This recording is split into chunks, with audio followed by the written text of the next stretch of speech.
Let's go live to London now and join my favourite Brit, Spiked Online Editor Tom Slater. Tom, welcome to the program.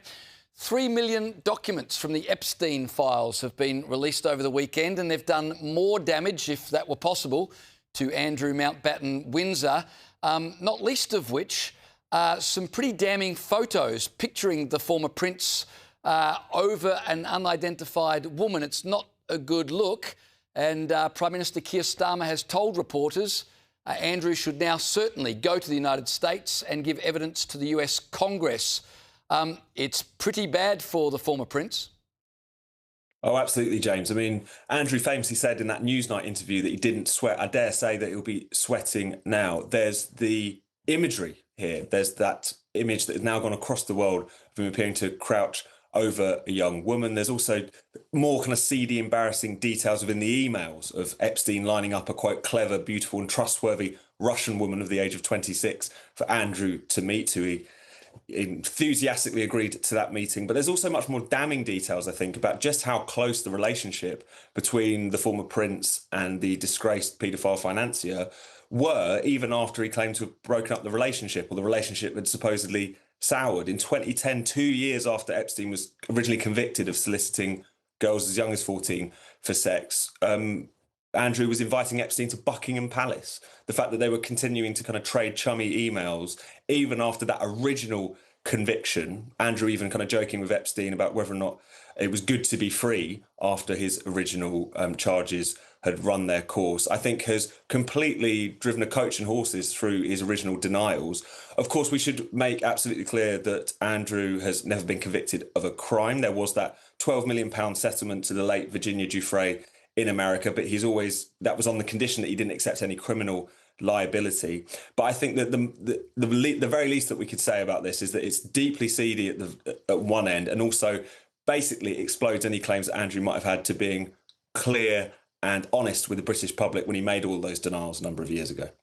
Obviously, this ramps up more pressure on him to tell all, but no one can force him to. So do you think that calls, even by Keir Starmer, to go to the US Congress and testify will come to nothing, or is there a possibility that he might? I mean, Prince Andrew has, if nothing else, a kind of capacity for self-destruction. I mean, when he essentially did that Newsnight interview a few years ago, which proved to be such a tremendous self-damaging exercise, that was on his own steam. So he's not without faith in himself that he can turn these things around. That being said, I think he was chastened by that. I don't think there was anything to gain for him or the royal family in him going to address the US Congress. And I just don't see how this is going to end in anything other than Andrew continuing to kind of slink to the edges of public life and try to avoid this story and ride it out. Of course, Keir Starmer is going to come out and say this. It would be impossible for him to say anything else. But I would be amazed if Prince Andrew was frankly dumb enough to reopen this and to try and clear his name in front of the US Congress men and women.